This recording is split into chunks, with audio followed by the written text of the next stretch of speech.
Now in this video I'm going to show you how to use the clone tool. So again, Command J to make a new layer, and I'm going to click back to my spot healing tool just to get it back to where it was. The clone tool is just below the spot healing tool. It looks like a little rubber stamp. So I have a clone stamp and a pattern stamp. So I'm going to click with the clone stamp. And again, just like before, I can make that brush bigger or smaller by hitting my bracket button. I can also adjust the hardness of it here and also the size here. This also changes the shape of these brushes. So in this case, I'm going to go for a softer edged brush. You can see that the hardness has gone down to 0. If I were to click this this brush, see how it's got hard edges? It's at 100, so I'm on a softer edge brush.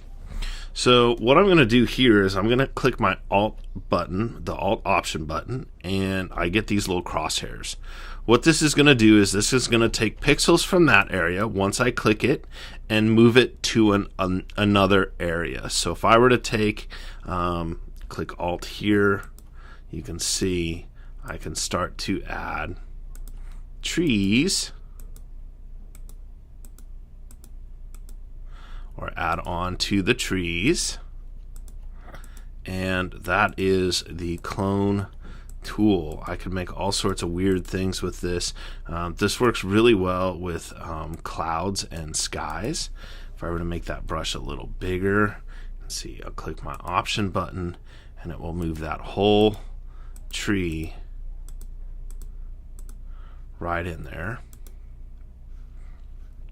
Again, I don't want it to look photoshopped, but what I'm doing is just working slowly, clicking in here and adding a couple more trees. There we go. Well, let's click in there. And the nice thing is it shows you in the brush what's there. Now if I have something that's distracting and I want to clone it out, and click Alt and just slowly work in here, and I can start to clone out some distracting portions.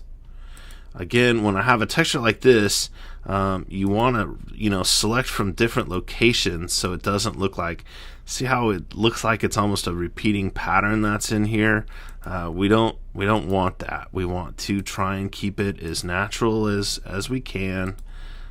So there we go. Maybe I'll make the brush a little bigger.